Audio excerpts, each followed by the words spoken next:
Being able to interact with elements in an environment is crucial for any video game. Regardless of your design in 2D, 3D, VR, anything else, it can be necessary for anything from buttons, levers, or even doors to be able to interact with in an environment. And those are just some of the simple examples. This can obviously be taken way beyond anything like that. Now, I've recently started looking into Godot and starting to learn how it works myself. And if you're new to Godot as well, and you've come from something like Unity or Unreal Engine, you might be a little confused as to how exactly the interaction system can possibly function in Godot. So in this video, I'm going to show you how we can set up a very simple and modular interaction system for a 3D environment that we can take and allow for us to really do anything, but in this video, we'll be making a very simple print string to our debug. With that, let's go ahead and jump right into the next reality. All right, so let's go ahead and start with a first-person character. Now, if you don't know how to create a first-person character, go ahead and follow my last tutorial on creating a first-person character with the movement and camera setup, all that kind of fun stuff. I have that in my last video, and there will be a link up in the top right corner. Now, first things first, on our camera, we're going to want to attach a Raycast 3D. This is going to allow for us to actually see what it is that we're looking at. So a couple things. First off, we want to make sure that this is not enabled. Otherwise, it's going to try to see what's in front of it on every frame. And that's just going to become very expensive very quickly. We're going to just disable that.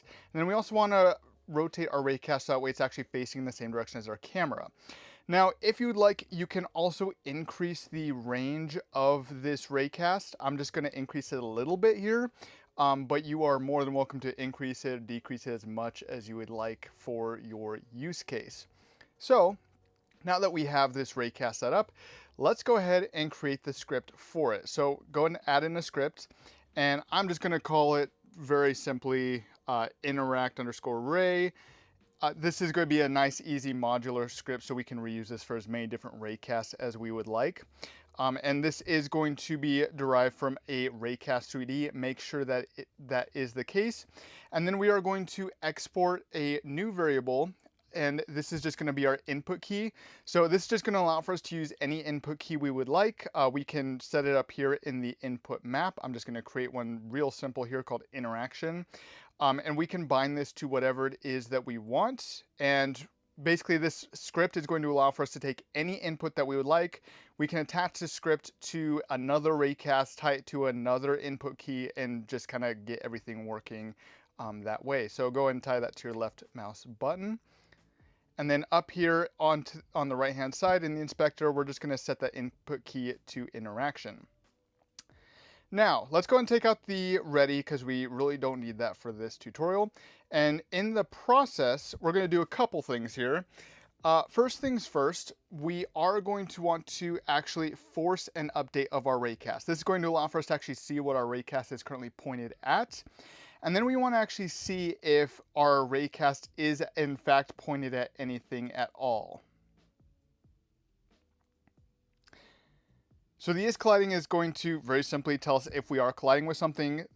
Assuming that we're going to actually get whatever it is that we collided with. So we're going to store that collision as a variable. And then we're going to make sure that it actually does have a method. And this method, you can call it whatever you'd like. I'm just going to call it nice and simple interact.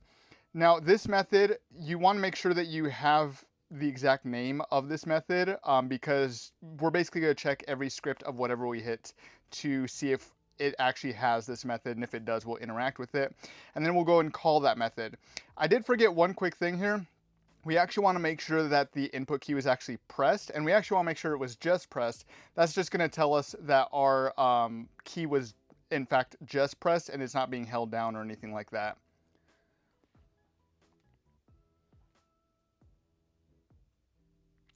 So that's going to be the complete script from within our Raycast. Nice and simple. You see it in all of its glory here. It's not really that difficult at all.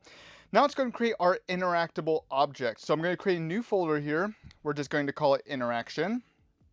And then I'm just going to create a new scene here. And we're going to go ahead and call this interactable. Nice and simple. We're going to change the default node here to a mesh instance. This is just going to make things a little easier for us. We can just have everything set up. So let's go and jump into the 3D view here. You're first going to obviously want to make sure that our mesh has some visible thing, and then we're going to give this a collision of some sort. And that's obviously going to also require a static body 3D.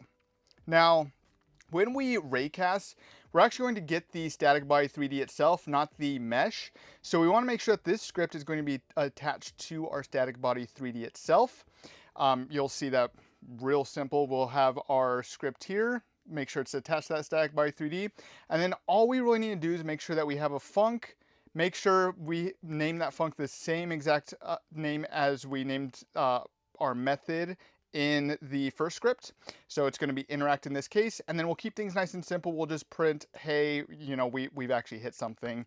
And then also, just to actually make sure that everything is working, well, first off, we want to make sure that our interactable is actually placed within the scene, of course.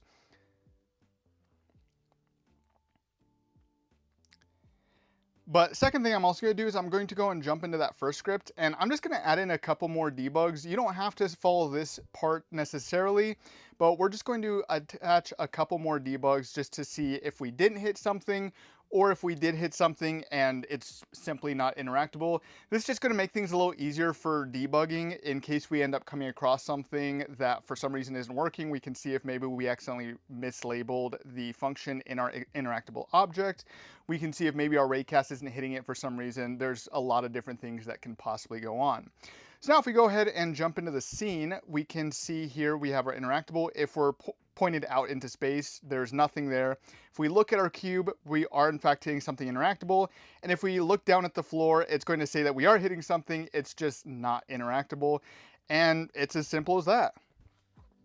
And that's it. This is a very simple thing to do. And like I said, we can take this and expand it beyond anything that we would really want to do. All we require is that really simple interact method in order to do anything that we would want to do. And we can create as many different scripts as we would like to do. So long as it has that method, we can basically interact with anything that we want. I hope you enjoyed this video. If you did, be sure to hit the like and subscribe button down below. And I'll see you in the next reality.